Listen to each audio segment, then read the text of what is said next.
Olá a todos, sejam bem-vindos a mais uma atividade no canal da Associação dos Geógrafos Brasileiros, Seção Local Caicó, Rio Grande do Norte. Eu sou o professor Iaponi Galvão, aqui do Departamento de Geografia do Centro de Ensino Superior do Seridó, unidade acadêmica vinculada à Universidade Federal do Rio Grande do Norte. E hoje é uma satisfação muito grande receber um grande amigo, um amigo já passando, até vou dedurar um pouco a idade, um amigo já de décadas, já começa a passar do plural, né, Diego? Já estamos passando do plural desse nome décadas. Nosso grande Diego Coelho do Nascimento, que é formado em Geografia, licenciado em Geografia pela nossa grande Universidade Regional do Cariri. Um abraço para os nossos colegas aí do Cariri Cearense. Também fez especialização em Geografia e Meio Ambiente pela URCA.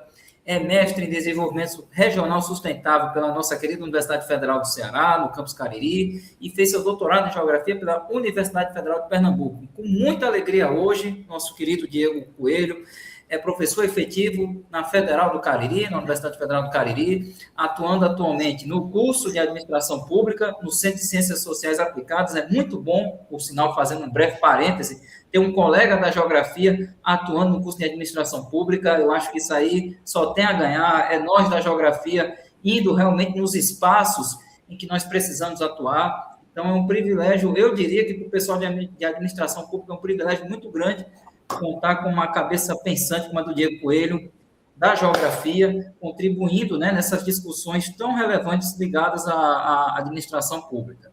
E, além disso, né, o Diego, dentre outras funções também, ele está no programa de pós-graduação em Desenvolvimento Regional Sustentável da Federal do Cariri.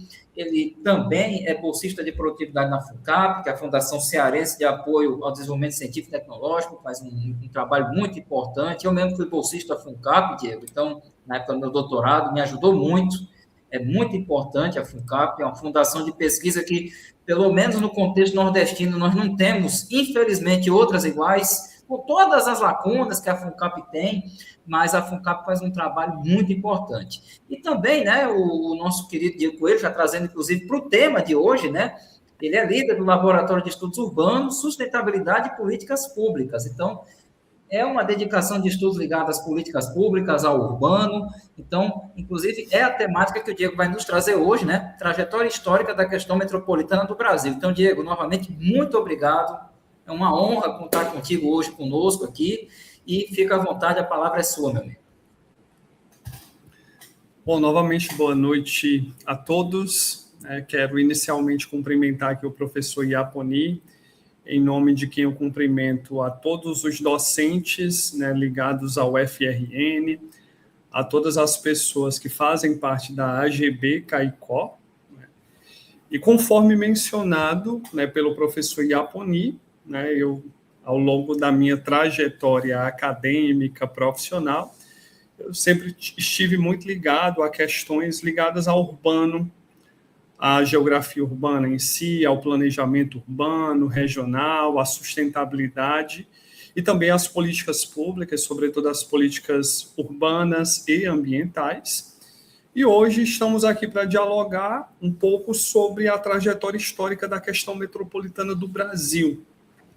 Esse tema é um tema inerente aí ao campo do planejamento urbano e regional, e na geografia a gente pode vinculá-lo à geografia urbana, à geografia regional e até mesmo à geografia política, né? Então, hoje nós vamos dialogar sobre essa simbiose do tema dentro da geografia, né? Apresentando um pouco de como a questão metropolitana ela foi abordada ao longo da história, né, no caso brasileiro.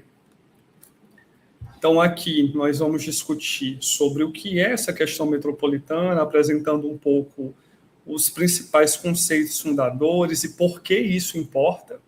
Eu já trouxe alguns apontamentos nesse sentido, né? Vamos discutir também sobre a gênese dessa questão metropolitana, passando da industrialização, a urbanização acelerada. Depois disso, vamos discutir sobre essa institucionalização das regiões metropolitanas, sobre essa redemocratização e fragmentação, e sobre o campo mais atual, né, no século XXI, quais são os marcos, né, o que o Estatuto da Metrópole ele aponta de rumo para a questão metropolitana brasileira, E também eu trago, no finalzinho, o caso do Cariri, né, o Sertão Metropolitano, que é parte da minha tese de doutorado, defendida no âmbito do programa de pós-graduação em Geografia da UFPE, da Federal do Pernambuco.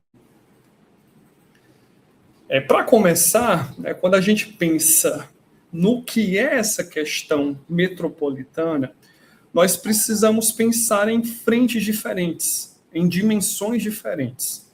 Porque pensar a questão metropolitana implica também pensar sobre escala, sobre conflito e sobre gestão. São três principais características vinculadas, né, a esse viés metropolitano, né, a essa discussão metropolitana. E nesse sentido aí, nós temos na escala, né, a gente pode pensar nesse âmbito da escala da questão metropolitana, na concentração populacional, na questão econômica, nas funções urbanas que estão inerentes a essa transcendência dos limites aí de um município para outro, a partir do processo de conurbação. E quando a gente pensa nessas características, dentro dessa dinâmica socioespacial metropolitana, nós precisamos considerar que as regiões metropolitanas elas são muito diversas. No Brasil, nós temos mais de 70 regiões metropolitanas criadas, constituídas, e cada uma dessas regiões metropolitanas é heterogênea. Apresenta suas diversidades, apresenta concentração populacional distinta, apresenta, né, uma dinâmica econômica e as próprias funções urbanas que são desempenhadas diferentes. Então, a gente precisa considerar isso. Né? Então, nessa multiplicidade da questão metropolitana brasileira, nas diferentes escalas, nós temos escalas metropolitanas que vão desde uma região metropolitana do Cariri até uma região metropolitana de São Paulo, por exemplo, de um Rio de Janeiro, que são regiões metropolitanas consolidadas, inclusive fizeram parte do primeiro conjunto de regiões metropolitanas criadas. Então, a gente precisa pensar na escala. Que escala metropolitana nós estamos nos debruçando? Outra questão, né, tanto inerente ao campo urbano, ambiental, né, é a dimensão do conflito. À medida que nós estamos discutindo a questão metropolitana, a gente precisa pensar, né, sobre os conflitos também inerentes a isso. Né? Porque nas regiões metropolitanas, assim como na própria discussão do urbano, nós temos os agentes produtores do espaço urbano, nesse caso, os agentes produtores do espaço metropolitano, em disputa por recurso, em disputa por poder, em disputa pelo planejamento. E muitas vezes essas disputas, esses conflitos que acontecem, eles não levam em consideração a coletividade, o conjunto dos municípios que integram a região metropolitana. Então, infelizmente, nós continuamos, né, em um cenário em que os municípios pouco dialogam, pouco cooperam, e muitas vezes nessas disputas que acontecem, nos conflitos inerentes à questão metropolitana, cada um vai lutar pelo interesse particular do seu município, né, por interesses municipais e não por interesses metropolitanos. E, por fim, uma terceira dimensão, né, ou um terceiro pilar para discutir essa questão metropolitana, passa pelo viés da gestão. Né? De pouco adianta pensarmos na criação de regiões metropolitanas, na resolução de conflitos, sem pensarmos também nos aparatos de governança e de gestão, dessas necessidades inerentes a esses arranjos institucionais, as funções de interesse comum, como transporte, como água, habitação, né? Porque quando uma região metropolitana é criada, ela é criada com esse objetivo de pensar em políticas públicas de interesse comum, né? E quando eu falo interesse comum, são aquelas políticas que interessam a mais de um município. E tanto o problema quanto a solução passam pela cooperação intermunicipal. Então, a gente precisa pensar nesses aparatos de gestão, de gestão e governança, que vão desde o estabelecimento do arranjo institucional. Esse arranjo institucional, ele será composto por quê? É um conselho, onde será o financiamento, né? Qual será o modelo de financiamento adotado? Quais são as políticas, as funções públicas de interesse comum que serão abraçadas, né? Como será dada a priorização, né? São todas questões inerentes a essa governança e essa gestão metropolitana. Então, pensando em tudo isso, nós temos aí um aparato para esse início de diálogo sobre a questão metropolitana do Brasil, né? E esses apontamentos, né, essas divisões e essa sistematização entre escala, conflito e gestão, eles vão realmente apontar sobre a espacialidade e sobre essa institucionalidade metropolitana.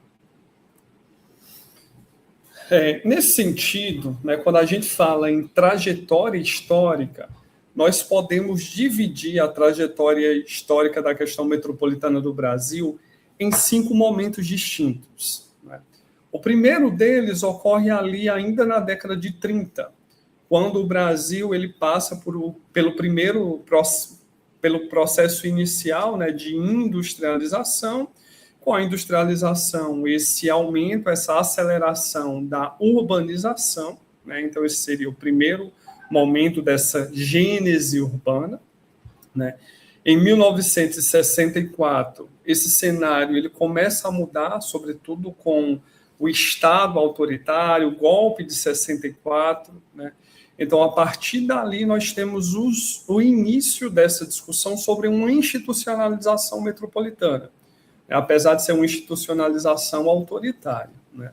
É nesse momento, nesse segundo marco, aí, nesse segundo período, que nós temos, né, depois de 64, em 73, o primeiro conjunto de regiões metropolitanas formados, a primeira geração dessas regiões metropolitanas, inicialmente 7 regiões metropolitanas. No ano seguinte, nós tivemos a incorporação de mais uma, que foi a região metropolitana do Rio de Janeiro, né?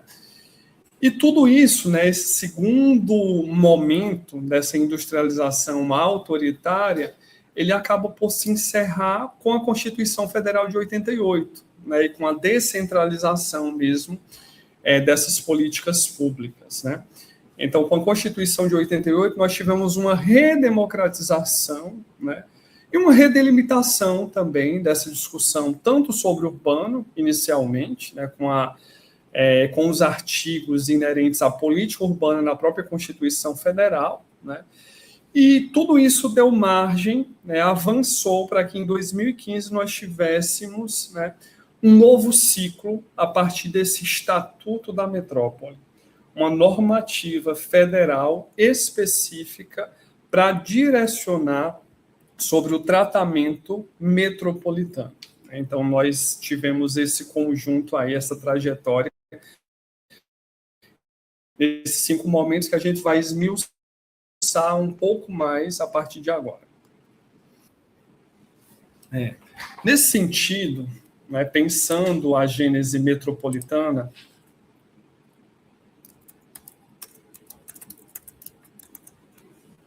a internet está oscilando, mas acredito que agora voltou, né? Tivemos, nessa gênese, nós podemos apontar alguns elementos, né, para compreender essa gênese da industrialização, dessa urbanização, nesse período ali que vai entre 1930 até 1964. Né? Getúlio Vargas ele foi o principal incentivador de um projeto industrial brasileiro. A gente pode atribuir à figura de Getúlio Vargas, né, essa condição de precursor, né, desse incentivo industrial, depois, sobretudo com JK, com incentivo à indústria automobilística, né, nós tivemos o avanço mesmo desse campo industrial brasileiro. Né? Mas aí nós tivemos esse início do projeto industrial brasileiro, ali em meados de 1930, né? e com ele, sobretudo nas décadas seguintes, de 1940 a 1960, a população urbana ela saltou, né, inicialmente de 31% para 44% do total nacional, né, e na década de 80 esse número já era 56%, né? Então, entre 1940 a 1980, nós tivemos aí um incremento, né, considerável dessa população urbana brasileira. O Brasil deixou de ser um país rural, né, e se tornou realmente um país urbano, apesar de todas aquelas questões metodológicas sobre o que seria urbano. Realmente, aqueles núcleos de todas as cidades brasileiras fazem parte do urbano, né? E a partir disso, né, com essa industrialização e com essa urbanização acelerada, vieram também a intensificação de algumas problemáticas, como favelização, né, e com ela também a periferização, déficit de infraestrutura, saneamento, calçamento, iluminação pública, ausência de espaços de lazer, né, destruição de áreas verdes. Tudo isso passou a ser um marco estrutural das grandes cidades, né? E tudo vendido nessa lógica do progresso, do desenvolvimento urbano, quando na verdade foi apenas um crescimento urbano, mas isso seria pauta para uma outra palestra, né, para um outro momento de diálogo desse, né? E foi nesse período ali que nós tivemos essa percepção de que o problema urbano é também, muitas vezes, um problema de uma escala territorial e de governança. Muitas vezes, aquele problema não fica circunscrito a um único município, e tanto a resolução quanto a solução dele depende de outros municípios, né, de uma cooperação metropolitana, de uma cooperação desse arranjo. Depois disso, nós passamos realmente para esse momento dessa institucionalização autoritária, que vai de 1964 a 1988, com a Constituição Federal. E nesse momento, nós tivemos o Estado basicamente como o único planejador, né? Mas à medida que nós pensamos o Estado como esse planejador de políticas públicas, né, a gente precisa muitas vezes se perguntar a serviço de quem? Sobretudo nesse panorama autoritário vivenciado pelo Brasil até então, né? E foi nessa lógica autoritária que nós tivemos aí o primeiro conjunto de regiões metropolitanas do Brasil, com a Lei Complementar número 14, é uma lei de 8 de junho de 73, que criou essas primeiras regiões metropolitanas no Brasil. A saber, foram as regiões de São Paulo, Recife, Salvador, Belo Horizonte, Curitiba, Porto Alegre e Fortaleza. De início foram essas 7, mas no ano seguinte, em 74, nós tivemos a criação também com a fusão, né, do estado da Guanabara com o estado do Rio de Janeiro, nós tivemos a criação também da região metropolitana do Rio de Janeiro, né? Então, aí, nessa década de 70, nós tivemos a formação dessas 8 regiões metropolitanas brasileiras, né, o primeiro conjunto, né? E não por acaso, todas essas cidades hoje ou são metrópoles nacionais, como no caso de São Paulo, Rio de Janeiro, ou são metrópoles regionais, como no caso das demais cidades acrescidas de Brasília, né?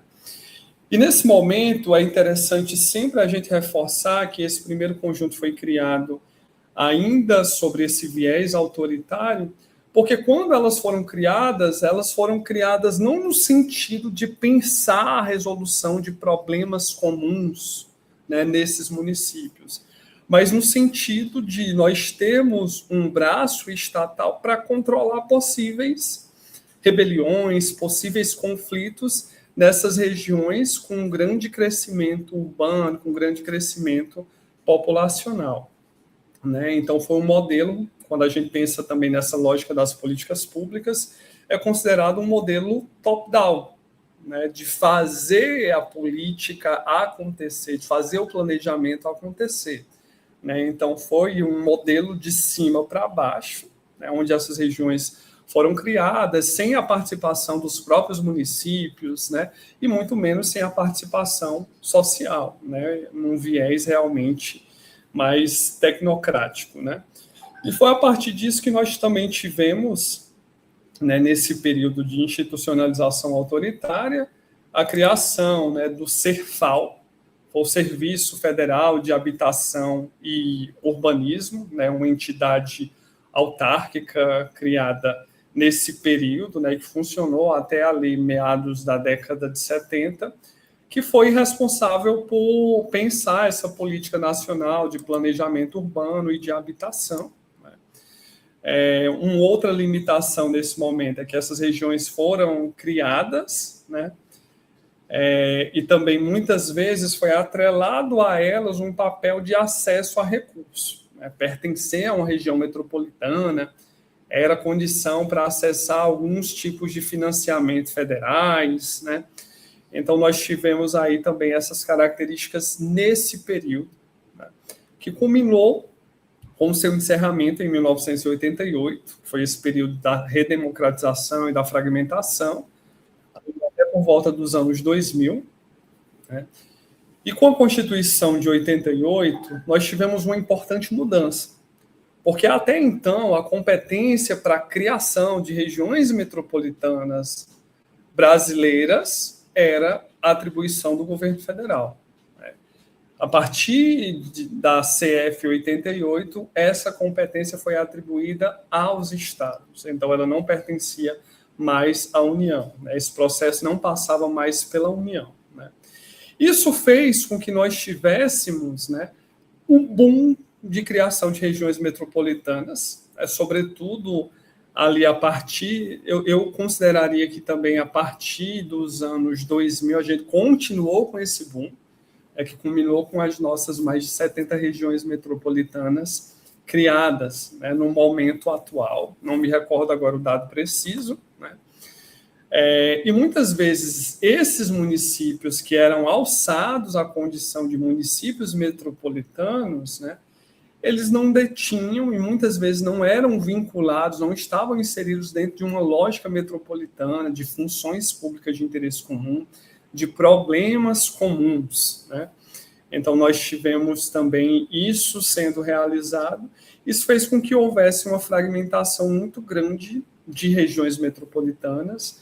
Muitas dessas regiões metropolitanas são regiões metropolitanas no papel, mas na prática, considerando a dinâmica socioespacial, considerando as questões institucionais, né, elas não poderiam ser consideradas regiões metropolitanas, né, mas foram criadas, né, e possuem essa condição legal de regiões metropolitanas. Aqui no estado do Ceará, nós temos 3 regiões metropolitanas, né, a região metropolitana de Fortaleza, a região metropolitana do Cariri e a região metropolitana de Sobral. Mas nós temos estados como a Paraíba, como Santa Catarina, como Alagoas, que basicamente todo o estado é composto por regiões metropolitanas, né? Então, será-se características como conurbação, como complementaridade de funções, como mesma dinâmica socioespacial, são características dessas regiões metropolitanas que foram criadas, né?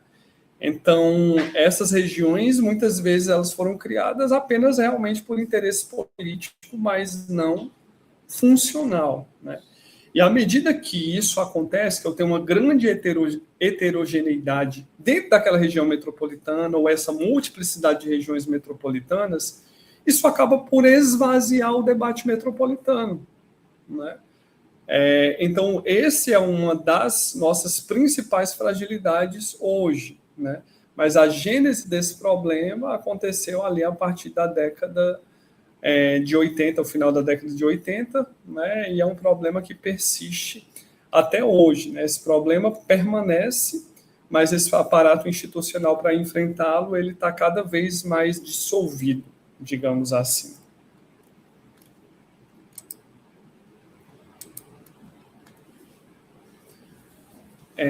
E avançando muito, né, nesse campo, nessa discussão, nós tivemos também alguns marcos importantes, né, nessa discussão metropolitana.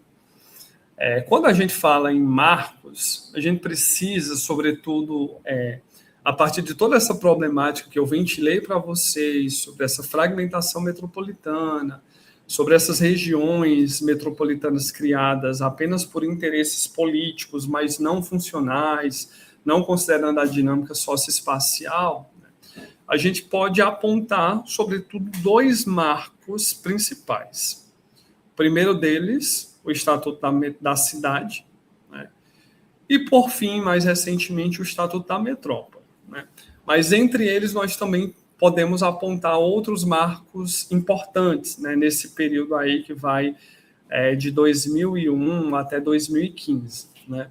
Em 2001, nós tivemos a criação do Estatuto da Cidade, a Lei 10.257, né, de 2001, que ela, basicamente, ela regulamenta os capítulos da política urbana presentes na Constituição Federal, né? Então, entra a Constituição Federal de 88, né, até mesmo a promulgação, né, e a vigência do Estatuto da Cidade, né? Então, aí nós tivemos um período de 12 anos, né, 13 anos aí, para que esses capítulos da política urbana, eles realmente fossem destrinchados e nós tivéssemos um direcionamento para isso, né?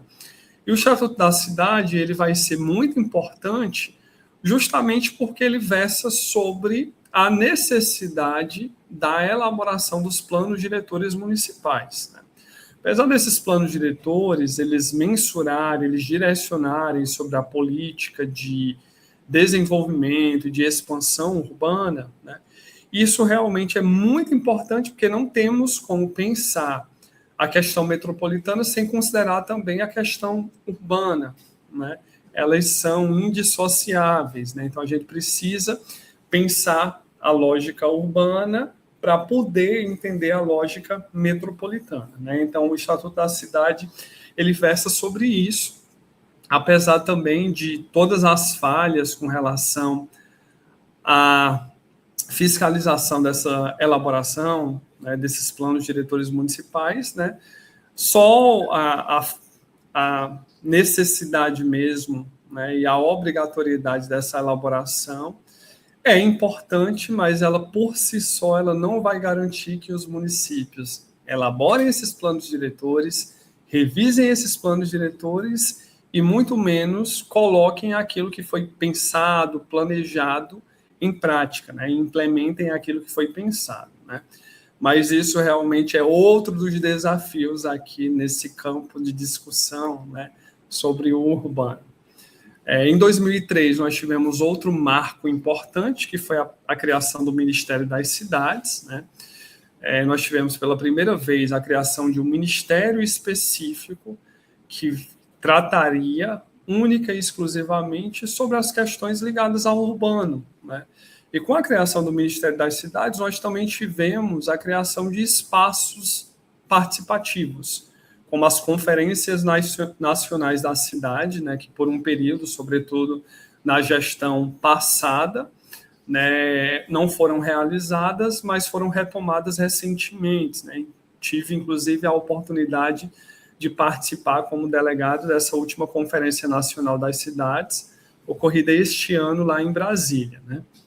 Que tanto a criação do Ministério das Cidades, a criação desses espaços participativos como as conferências, né, são tentativas de construir uma política urbana nacional com participação. Aquilo que foi negado naquele período mais autoritário, né, foi retomado a partir da Constituição de 88, né, e nós tivemos esses outros marcos e mecanismos aí de incentivo também essa participação na construção de cidades mais justas, mais sustentáveis, né, e mais democráticas também. Em 2012, nós também tivemos, né, a criação da Política Nacional de Desenvolvimento Regional. Essa política, esse marco, ele vai reconhecer as assimetrias regionais, né, e vai incluir as regiões metropolitanas como escala de intervenção. Então, também é outra legislação muito importante, né, e que já incluía essa escala metropolitana aí para pensar, né, tanto para planejar quanto para implementar políticas públicas voltadas para a diminuição dessas assimetrias regionais, né. E, por fim, mais recentemente, não tão recentemente assim, né, nós já temos mais de 10 anos de Estatuto da Metrópole, a Lei 13.089, de 2015, que foi um marco jurídico específico direcionado às regiões metropolitanas, né?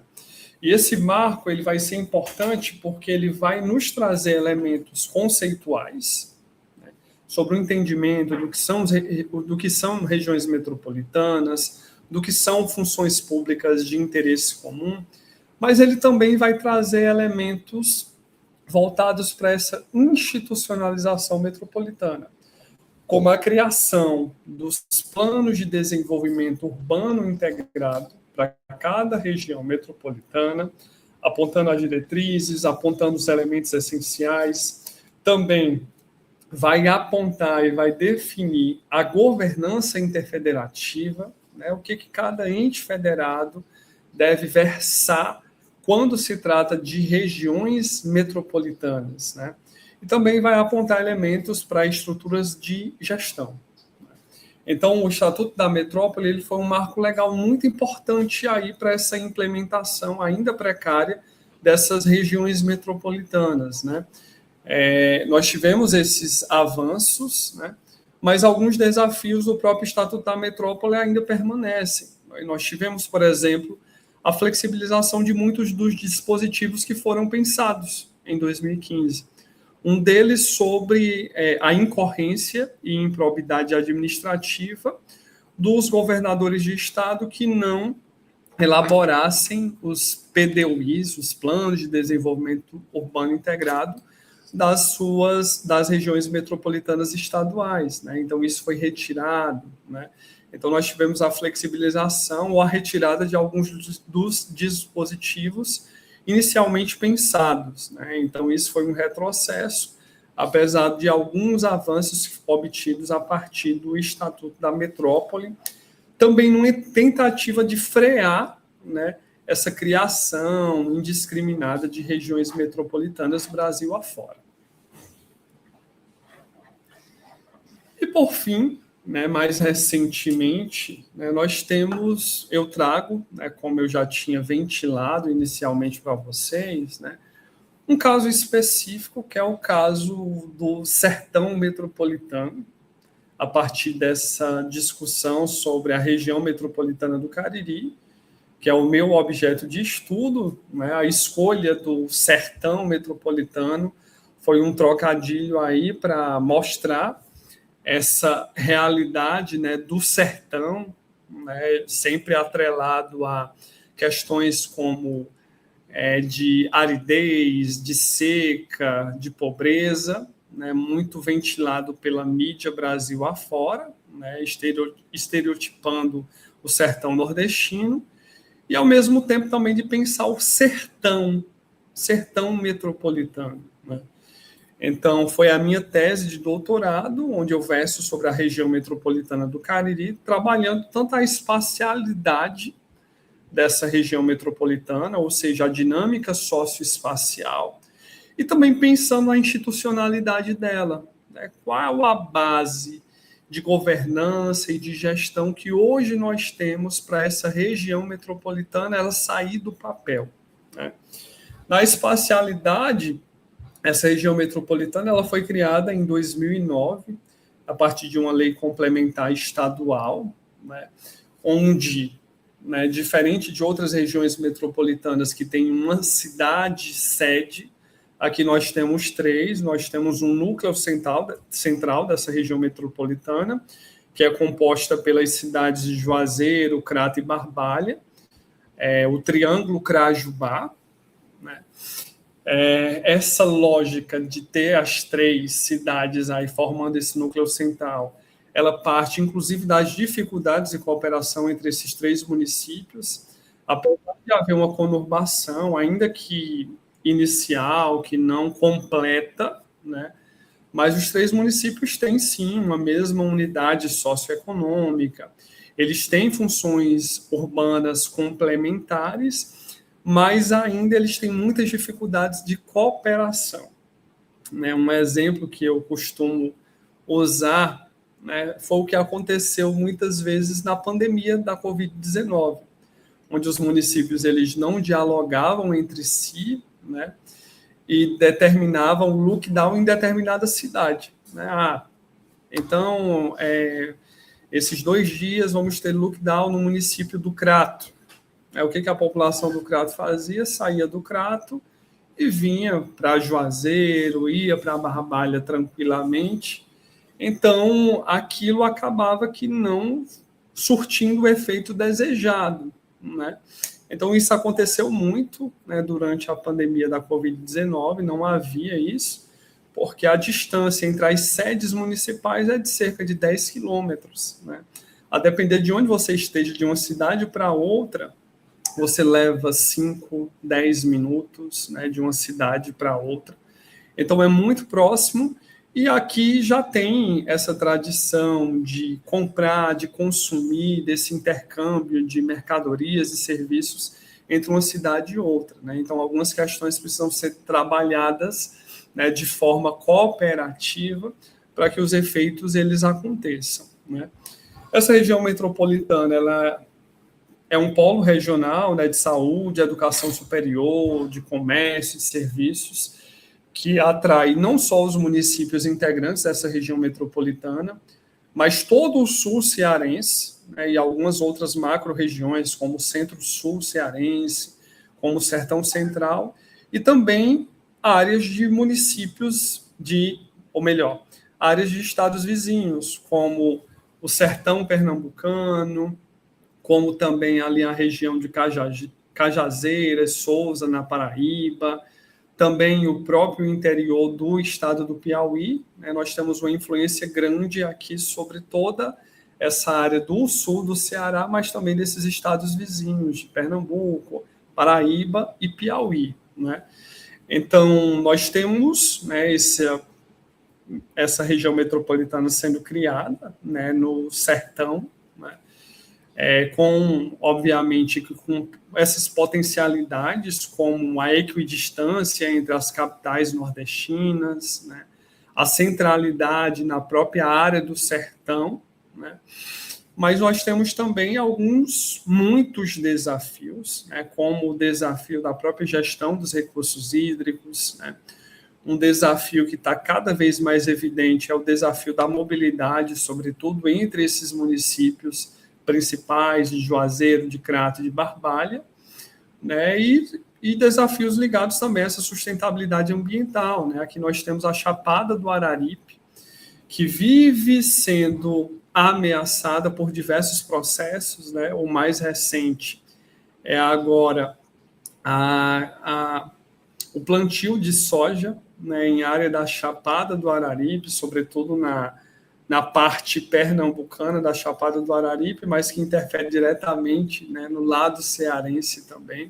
Então, nós temos muitas questões aí que podem, sim, ser consideradas problemas públicos de interesse comum e que requerem políticas públicas de interesse comum para resolver ou para minimizar essas questões, né? E, por outro lado, nós temos essa institucionalidade, né? A institucionalidade ela vai existir no papel.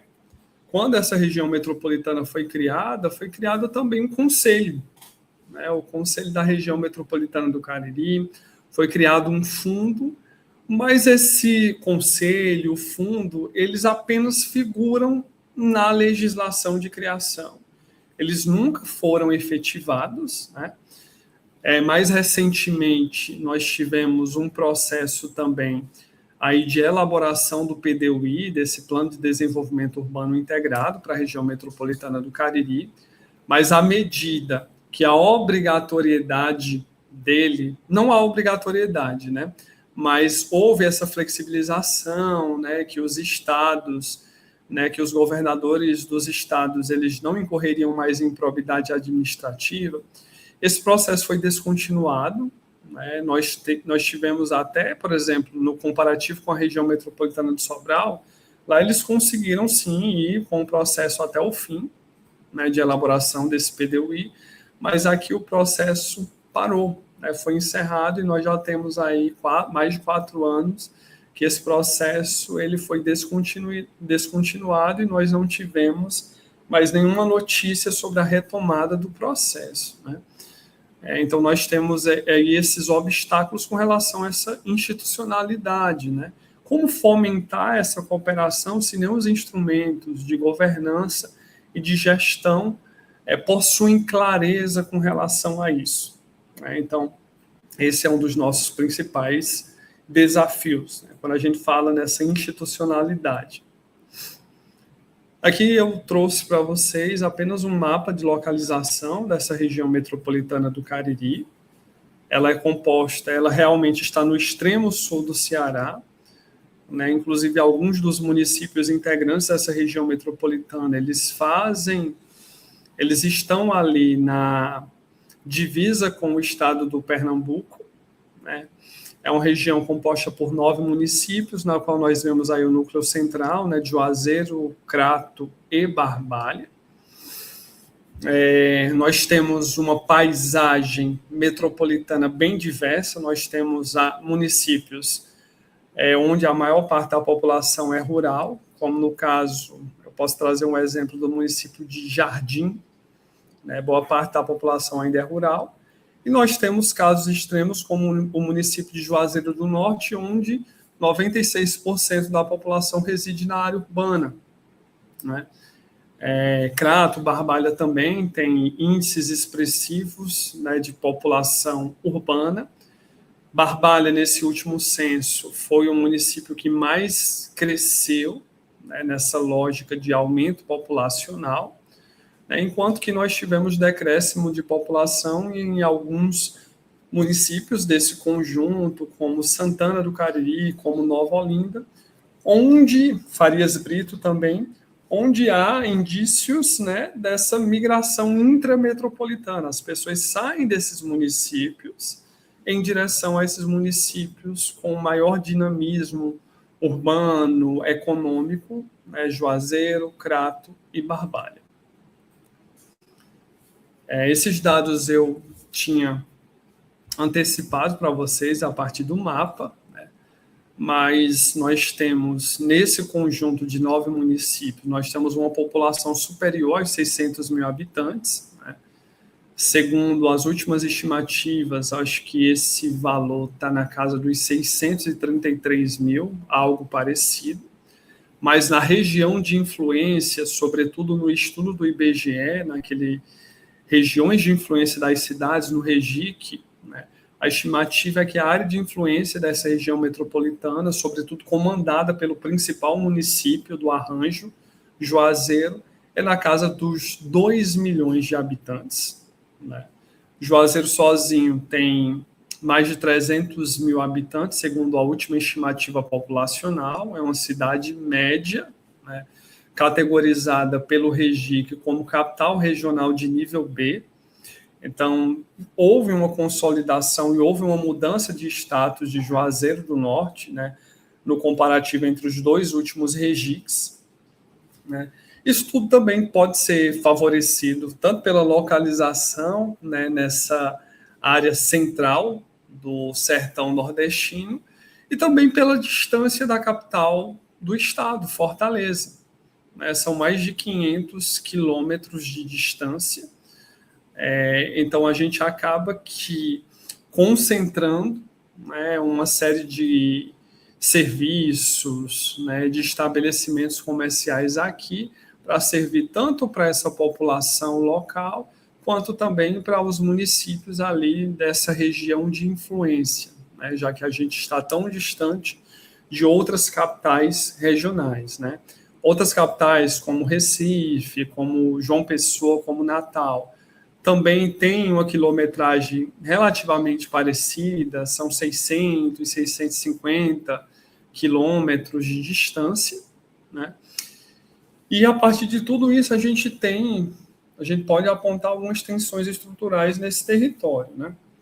Aqui nós temos um turismo voltado à religião muito forte, inicialmente puxados pela figura do padre Cícero Romão Batista, só que mais recentemente nós tivemos também algumas mudanças, algumas incorporações, né? Sobretudo em devoção à Beata Benigna em Santana do Cariri, a Nossa Senhora de Fátima em Crato, a Santo Antônio em Barbalha, acaba que sendo um circuito aí voltado para o turismo religioso, puxado por Juazeiro e, obviamente, pela figura do Padre Cícero, mas agora não se limitando a Juazeiro, e isso está demandando demandas de infraestrutura moderna, né? O perfil dessas pessoas que visitam o Juazeiro e os outros municípios, ele vem mudando, né? Não é mais a pessoa que vem somente com aquele viés de romaria, né? Com aquele olhar de romeiro, né? Mas ele quer visitar outros pontos, ele vem aqui muitas vezes para consumir, para obter algum tipo de serviço, de saúde, né? Então, há uma mudança aí dessas demandas por infraestrutura e, obviamente, também a pressão por serviços públicos, né? Tanto para a população local, quanto para o turista, para o romeiro que frequentam essa região metropolitana, né? Ao mesmo tempo que nós tivemos um avanço, uma consolidação do polo universitário, desses serviços de saúde regionais, né? Nós temos outros problemas aí que continuam sem o devido cuidado, como essa precariedade habitacional e como essa dificuldade de transporte público, de mobilidade urbana, né? Também eu posso apontar aqui que nós continuamos com essa identidade regional forte, tanto que vai desde o sotaque a um conjunto de costumes, tradições, né? Ora influenciados pelo restante do estado do Ceará, ora pelo estado do Pernambuco, ora também em diálogo ali com o que acontece na Paraíba, com o que acontece no Piauí, né? E a gente continua com essa fragmentação política, administrativa entre os municípios e essa dificuldade de cooperação entre eles. E, de forma geral, né, nós podemos apontar, né, agora pensando nessa problematização como um todo, que essa urbanização acelerada, ela incentivou, né, e ela antecipou o problema metropolitano, né, porque não houve um planejamento para isso, não houve um tratamento dessa questão metropolitana, né, o problema chegou antes. Nós tivemos aí alguns marcos importantes, como a Constituição de 88, como o Estatuto da Cidade e da Metrópole, só que cada um deles trouxeram avanços, mas algumas lacunas permaneceram, né? Tanto que nós continuamos discutindo a mesma problemática do primeiro conjunto de regiões metropolitanas criados, ainda na década de 73, e o Cariri seria um exemplo disso, né, que muitas vezes há um descompasso entre a dinâmica socioespacial, essa espacialidade metropolitana, e a institucionalidade, né? E uma vez que há esse descompasso, né, nós geramos realmente um ambiente de tensões, né? Em vez de cooperação entre os municípios, a gente vai continuar com essa lógica de competição entre esses municípios. Isso vai dificultar tanto enxergar os problemas comuns, né, e mais ainda de tratar esses problemas comuns, né? Então, as perspectivas e a proposição de políticas públicas continuam muito no sentido de pensar a lógica municipal, né, e de tratar a consequência, mas não de resolver a causa do problema. Então, a gente teria essa lógica e o Cariri seria um desses exemplos. Aqui estão algumas referências bibliográficas, né? A primeira delas é a minha tese de doutorado do Sertão Metropolitano, a lei de criação dessas regiões metropolitanas, né, alguns outros textos, e eu agradeço aqui o momento e essa possibilidade de dialogar com vocês. Nós que agradecemos, Diego, pela fala incrível. Eu estava até refletindo aqui que essa fala, seguramente, nós vamos difundi-la, além da live aqui do canal da GB, vamos procurar expô-la aos nossos alunos da graduação, da pós-graduação, porque eu acho que faz uma rememoração muito importante desse processo tortuoso, né, eu diria, do urbano no Brasil. Então, você faz isso aí de forma muito brilhante, né?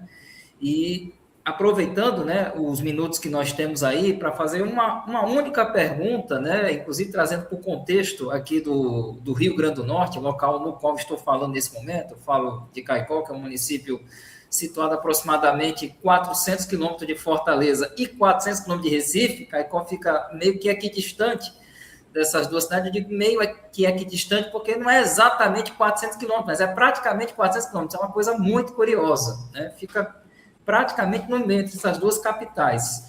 E para o pessoal de Natal não ficar com raiva, né, 270 quilômetros de Natal. Mas a questão não é essa. A questão, Diego, uma coisa que nos preocupa muito, principalmente aqui no Rio Grande do Norte, é a dificuldade, né, de cumprir efetivamente o que o Estatuto da Cidade trouxe de conquistas para a sociedade brasileira no que se refere à legislação, por exemplo, do plano diretor. Você tem uma ideia, nesse momento que nós estamos aqui fazendo essa gravação, há pouco tempo, o município de Mossoró, o segundo maior município potiguar, conseguiu finalmente atualizar seu plano diretor após 20 anos de atraso. Ele foi aprovado em 2006 e apenas em 2026 foi novamente atualizado, desobedecendo, portanto, aquela questão que está lá na legislação de 2001 do Estatuto da Cidade, que essa atualização tem que ser decenal, ou seja, a cada 10 anos. E mais, o município que eu falo nesse momento, Caicó, nós não temos perspectivas a curto prazo dessa atualização. Então, minha questão é muito simples. E não é simples também, mas vamos lá. Como a gente fazer... Você que, por exemplo, está trabalhando no curso de administração, como fazer para que as pessoas sensibilizem na importância do plano diretor, da importância de uma legislação urbanística que realmente atenda efetivamente os diferentes agentes, atores, enfim, o tempo que você queira utilizar, que estão aqui nesse contexto urbano. Porque é muito complicado a gente ver um documento tão importante, uma legislação tão aprofundada, porque... Inclusive, recomendo, né, que as pessoas leiam o Estatuto da Cidade, observem o Estatuto da Cidade. Ele tem muitos avanços, inclusive comparado a outros países globalmente. No entanto, esse documento, que está completando 25 anos, veja só, né, 25 anos do Estatuto da Cidade, né, está prestes a completar, a gente vê que ele não é cumprido a contento. Então, a minha questão é essa, Diego. Como é que a gente faz para sensibilizar as pessoas na importância de um plano diretor? Essa pergunta daria um outro momento de diálogo como esse, daria um curso, uma disciplina. Daria várias lives. Dariam várias lives aqui, a gente teria muito material para isso, né? Aqui, também pensando esse caso, né, a partir da tua pergunta, da tua indagação, né, essa é um dos desafios, né, que são colocados, né? Inclusive, o próprio Flávio Vilaça, naquele livro As Ilusões do Plano Diretor, ele menciona isso muito bem, né, sobre tanto não depositar todas as fichas, né, na elaboração desses planos diretores, né, e outros estudiosos da área, né, seja da geografia ou fora dela, como a própria Hermínia Maricato, ela fala muito bem sobre essas questões, que no Brasil o que faltam não são leis, né, mas a aplicação delas, e o Estatuto da Cidade está aí para dizer isso, né. Então, a gente realmente tem uma dificuldade histórica com relação a isso, né. Houve o avanço com relação à obrigatoriedade, né, do perfil de alguns dos municípios com base na população, integrantes de regiões metropolitanas, alvo de grandes obras públicas, né, mas devido a essa ausência de institucionalidade, não de institucionalidade, né, mas de pensar essa lógica quando esse plano não é elaborado, né, quem vai sofrer algum tipo de sanção? Né? Porque se a gente continuar com essa mesma lógica, né, confiando que os nossos gestores vão planejar, né, vão executar as políticas públicas, vai ser muito complicado, né? E pensando nesse sentido, as universidades elas têm um papel muito importante nesse sentido, né? Porque hoje, né, eu diria que a população ela não está tão mobilizada com relação a alguns assuntos. Eu ia dizer com relação a alguns assuntos, mas eu diria que a desmobilização é geral, em todos os campos, né? É tanto que os retrocessos que a gente vem vivenciando, né, e a falta de adesão a pautas que deveriam ser pautas nacionais, como a própria questão da escala 6x1, né, a reforma da Previdência, a transparência dessas emendas parlamentares, né, nada disso consegue unir a população e a gente continua nessa lógica de esquerda e de direita, enquanto isso os nossos direitos estão sendo esvaídos, né? Mas voltando aqui ao ponto, né, a gente realmente tem muita essa dificuldade. Quando a legislação ela não é muito clara com relação a sanções, a algum tipo de penalidade, né, ela acaba por deixando margem aquilo não ser trabalhado, não ser discutido, né? E se o município não elabora, o que vai acontecer com aquele município? Né? Eu não diria nem com o município, mas com relação àquele gestor, né? Se não acontece a revisão do plano diretor, né, o que pode acontecer com os gestores municipais que não revisaram, né? E quando eu falo isso, eu estou falando de executivo, eu estou falando de legislativo, né?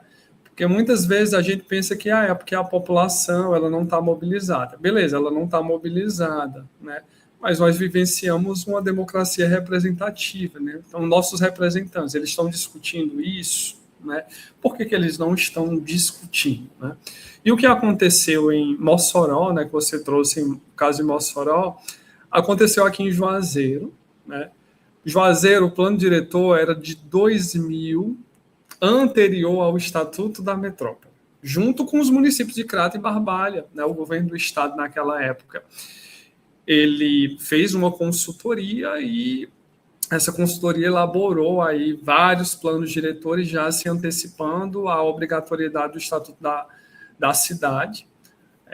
Eram planos diretores Ctrl-C, Ctrl-V, muitos elementos basicamente iguais, não havia essas peculiaridades, né? Inclusive, trabalhei muito essa discussão do planejamento urbano e ambiental em Juazeiro, né? Inclusive apontando essas lacunas no planejamento. E a partir desses estudos, né, a universidade ela conseguiu com que aquele pleito chegasse à municipalidade, né? A municipalidade entrou em contato conosco, então a UFCA, sobretudo o curso de administração pública, o laboratório que eu coordeno, o Laboratório de Estudos Urbanos, Sustentabilidade de Políticas Públicas, juntamente com outros 2 laboratórios, né, nós estivemos à frente do processo de revisão do plano diretor, depois, né, realmente aí de 2 décadas de atraso. O primeiro já não refletia de modo algum o que era um município, né? E nós tivemos alguns avanços, conseguimos realmente que ele fosse aprovado, né? Mas o tempo que nós levamos aí para elaborar o plano foi basicamente o tempo que a Câmara Municipal ficou com ele apreciando e fazendo as mudanças pertinentes, né? Em diálogo com o setor pertinentes, né? Em diálogo com o setor produtivo local, né? Então, isso demonstra aí o quão alguns segmentos continuam muito organizados, né, em defesa dos seus interesses, né? Mas isso realmente acontece, né, não só em Juazeiro, não só em Mossoró, mas nós temos muitas dificuldades. Os municípios até conseguem elaborar, mas a revisão, né, Aí outros até conseguem revisar, mas a implementação daquilo que foi colocado, que foi inserido, né? Então a gente teria realmente pauta aí para outros momentos de discussão, outras lives, né? Em outro momento a gente pode até conversar sobre como esse processo de revisão ele aconteceu, ficar à disposição. Seguramente, meu caro professor Diego, porque o processo aqui em Caicó, até para fazer uma breve, pelo menos data, momento que estamos gravando aqui nosso diálogo, existe sim algumas conversas, mas ainda muito, eu diria, preliminares. E claro, que envolvem, né, o departamento de geografia. Os professores do departamento, no geral, eles têm interesse em colaborar, mas aí é preciso realmente que haja uma maior sensibilidade do poder público, dos legisladores, até mesmo do poder judiciário também, através de instrumentos importantes para o cidadão, como o Ministério Público, enfim. Mas eu tenho, de todo modo, para não deixar esse clima tão negativo, a gente tem esperança que pode fazer, tendo colegas como você que conseguiram fazer, né? Claro que o nosso centro urbano, Caicó, não é um centro urbano em sua dimensão como o centro urbano de Juazeiro do Norte, ou mesmo de Sobral, falando do contexto cearense, mas dentro do contexto do Rio Grande do Norte tem sua importância, né? Todos sabem que Caicó é um município muito importante para o Rio Grande do Norte, dentro do contexto semiárido, sertanejo, enfim, ele é o segundo grande núcleo urbano do estado, isso até é ratificado pelo Instituto Brasileiro de Geografia e Estatística, quando criou aquela delimitação no final da década passada, 2017, das chamadas regiões intermediárias, é uma das 3 grandes regiões que compõem o estado do Rio Grande do Norte, junto com a grande região de Mossoró e a grande região de Natal. Mas, voltando à sua reflexão, eu acho que é importante realmente a gente se mobilizar. Eu acho que a palavra-chave é essa, né? E a gente sabe que a universidade, e aí eu posso fazer essa autocrítica, né? Não vou nominar, mas muitas vezes nós temos essa dificuldade realmente de dialogar com a sociedade. Aí tem as atividades de extensão, etc., existe algum diálogo, mas muitas vezes esse diálogo fica muito mais no campo da pontualidade do que no campo da continuidade. Então, eu acho que também os 5 minutos que você falou agora sobre a questão do famoso Crajubá, para quem não conhece o estado cearense, Prato, Juazeiro e Barbalha, aquela região chamada Cariri cearense, tem essa nomenclatura um tanto quanto popular de Crajubá. Esses 5, 6 minutos que você falou estimula muita gente a tentar se mobilizar também. Porque, assim, vocês conseguiram, acho que a gente pode conseguir também, claro, é outra dimensão, mas eu acho que é possível. E eu não ia deixar de falar, Diego, para finalizar, o plano diretor de Caicó, veja só, é Ctrl-C, Ctrl-V também de outros planos diretores Brasil afora. O que não é nenhuma surpresa, né, para um pesquisador como você, que há anos debruça sobre isso. Nós, inclusive, já em alguns momentos que nós tivemos a oportunidade de trabalhar com planejamento urbano aqui na graduação e na pós, chegamos a mostrar o plano diretor e, claro, isso provocou reações até de susto mesmo por parte dos alunos ao ver que certos elementos que não fazem parte nem de Caicó e muito menos do semiárido estavam presentes no plano diretor de Caicó como coisas correlacionadas, por exemplo, à neve. Então, é bastante problemático, mas aí é que está. É importante você falar isso para a gente ir finalizando, porque o canal, claro, aqui da GB Caicó vai estar aberto para outras oportunidades. A gente precisa mais se debruçar sobre essa questão do urbano, eu acho que isso é fundamental. O Brasil hoje é um país urbanizado, isso você colocou na sua fala, mas eu acho que a gente precisa se debruçar mais como é que esse processo está acontecendo em suas diferentes nuances, né? Porque a própria complexidade desse momento que a gente vive, sendo um pouco miltoniano, né? Homenageando um pouco Milton Santos, que está em seu centenário agora em 2026, nesse contexto técnico, científico, informacional, nós precisamos ter cada vez mais em mente essas reflexões. Mas eu acho que, com certeza, o estímulo que você deixa a nós é fundamental para que a gente coloque isso aqui na frente e veja as possibilidades. E quem sabe, né? De repente, dialogar mais com vocês, ver as possibilidades de vocês virem para cá também, porque não é tão perto, mas também não é tão longe. Para quem, de repente, não sabe, Juazeiro do Norte fica a mais ou menos 300 quilômetros de Caicó, ou seja, praticamente a mesma distância para a capital potiguar, Natal, a distância de Caicó para a capital potiguar, falando aqui distância, né? Saindo um pouco dessa coisa luminosa, Fortaleza Recife, Caicó fica equidistante de Juazeiro e Natal. Então, por que não, de repente, olhar para os colegas cearenses, né? E não ficar olhando apenas para o litoral. Vamos conversar. Diego, fazendo aqui um agradecimento especial novamente pela sua fala, deixo aqui você à vontade para fazer suas considerações finais, por favor, fique à vontade. Não, eu só quero agradecer mesmo, né, o convite à GB Caicó, né, a possibilidade de dialogar com vocês de séries, da UFRN também. E realmente é um tema que ele não se esgota aqui, então acredito que eu deixei algumas reflexões, né, algumas curiosidades para que vocês consigam avançar aí com esse debate e sigamos aí construindo, dialogando e cooperando aí, tá bom? Obrigado.